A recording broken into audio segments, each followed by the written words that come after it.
The impact of the shutdown is having on airports. The FAA says it is going to begin cutting flights today from 40 airports nationwide. That includes Sky Harbor. Yeah, which is where we sent our David Chasanov this morning, who's been seeing travel disruptions. And now there's another one there at the airport. David, what's going on?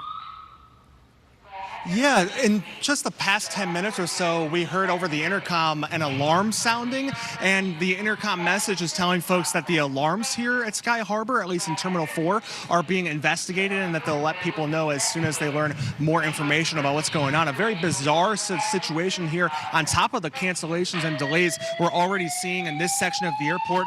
One cancellation here, 2 delays in this section from Southwest, and then another Southwest impact here.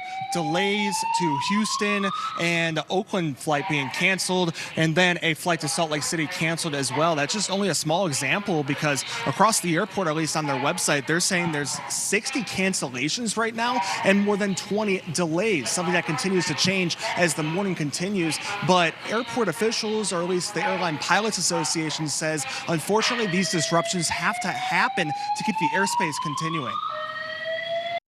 The people in air traffic control have been saying, as this drags on, that the only way to keep the system going is to start reducing the number of flights. The system's got a toll on it. It's an unprecedented toll. This is only going to get worse as this shutdown continues. Yeah, lots going on here at Sky Harbor as we speak. Flight capacity is expected to reduce by roughly 10% nationwide. It's expected to impact 3,500 to 4,000 flights daily across the country. We hear that alarm as I'm speaking here. Many airlines have sent emails to customers with upcoming travel plans, warning them their flights may even be delayed or canceled. Some airlines are also giving travelers the chance to rebook scheduled flights to avoid possible disruptions. Now, what you're seeing here is a map of the airports that will be impacted by those air traffic reductions. The list includes Sky Harbor, JFK, LAX, and even Chicago O'Hare. Travel industry expert Gunnar Olson shares some advice for travelers heading out soon. I would say pack your patience if you're going to the airport. Yeah, certainly lots going on here. As I said, we have Colin Staple-Miller here with us this morning. You were telling me that you're heading to Sacramento to see your 2-year-old son. I mean, first off, I got to hear your take on what's going on here with the alarms. I mean, I find it kind of weird that if you go straight across the other end, there's no lights going off. If you look on the other side of security, no lights going off. Sure is lighting up over here.